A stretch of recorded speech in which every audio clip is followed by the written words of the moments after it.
Hi everyone and welcome once again to Ruby's Classic Cooking. And today I'm making blueberry muffins. And I'm going to use my stoneware pan to bake them in. Makes 1 dozen delicious muffins. You can also use a metal muffin tin to do these, even if it's not made out of tin, made out of metal. Anyway, we're just going to dive right into this recipe today. There's a number of different variations that you can use using exactly the same base.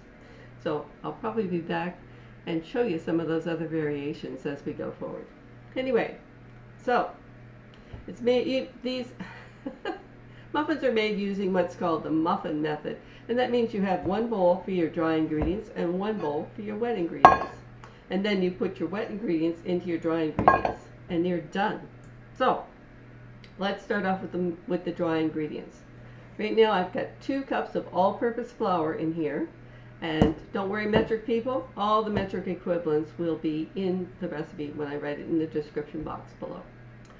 My oven is being preheated to 400 degrees Fahrenheit, which is 205 degrees Celsius. So that's already preheating and waiting for my muffins to arrive, my muffin batter to arrive.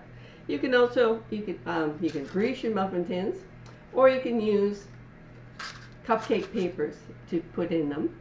Or you can buy those great big fancy ones with that come out with points, like the ones you get at the fancy coffee shops. Or you can make your own. I saw a YouTube video on how to fold those out of regular paper. I was like, wow. But I haven't tried making them yet. I get that. I haven't done that yet. But so these are Christmassy ones, and I don't know what they're going to look like on blueberry muffins, but it's only to protect my pan from the batter. Anyway, let's carry on. In my bowl here I have 2 cups of all-purpose flour, and don't worry metric people, because that'll all be in my description box down below when I get this written up, when I get this posted. 2 cups of all-purpose flour, and into that I'm going, into my 2 cups of flour I'm going to be adding 1/4 cup of white sugar, just plain old granulated white sugar, which is like caster sugar in the UK, fine granulated white sugar. And next comes up 3½ teaspoons of baking powder. And that is baking powder, not baking soda. Oops, sorry, get the French side out. And that is baking powder and not baking soda. So 3½ teaspoons of baking powder. 1, 2, 3 and a half. This is why you need measuring spoons for these things. And next I'm going to add to that 1/2 teaspoon of salt. And I just use plain old ordinary table salt. I don't buy fancy salts to put in this, but you can if you like. You're the one who's going to be making the muffins, and you're the one who's going to be eating the muffins, right? And that is all that goes in this dry ingredient bowl. So now I'm just going to stir this up. Mix the ingredients together today I'm using my wooden spoon and my spatula. Those are my high-tech tools today. I'm also using a scoop for my muffin batter, but that's an option if you want to use one. You don't have to, it's not required. I made it for years and didn't own a scoop. Alright, this particular one is a cookie scoop, not an ice cream scoop, but you could use an ice cream scoop. I don't see any reason why you couldn't. Here we go, there's my flour all mixed together. You can't really tell that on camera, but I combined my ingredients. And now I'm going to take my smaller bowl and I'm going to put in it 1 grade A large egg. Put the egg in first, make sure there's no shell that gets in there. There we go, no shell please, yay, no shell. No shell today. And to that, I am going to, I'm supposed to beat this egg up some, I'm just going to use my wooden spoon to beat it up. Actually it says to beat them together, so.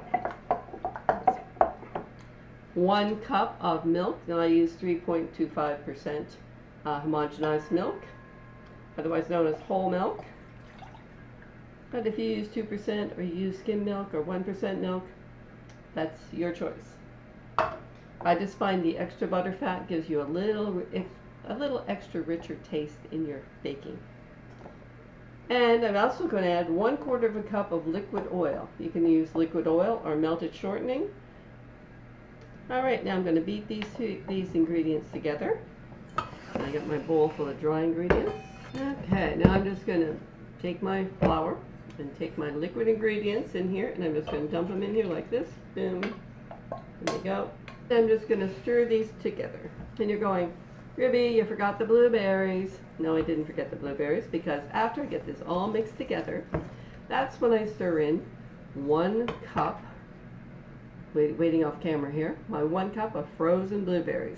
You can use frozen blueberries or fresh blueberries. But I'll tell you, this time of the year, which is December, by the way, I'm making this video, frozen blueberries, I can have local frozen blueberries, whereas I'd have to use imported blueberries from South America or someplace to have fresh blueberries. And I don't have any problem using frozen blueberries in the recipe.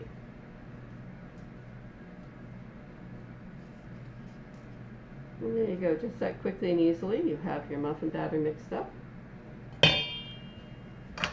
And there's your plain muffin batter. Now that's a base that you can add all kinds of different things to. Today I'm going to be adding 1 cup of frozen blueberries and making them blueberry muffins. There we go. And in go my blueberries, just like that. Now, once I get these stirred in, just kind of fold them into your batter. You don't want to mash up your blueberries. Not that it makes a difference, because when they bake, they're not going to be showing up here. But you want them spread evenly through your batter, because you don't want some muffins that have no blueberries in them. How sad would that be?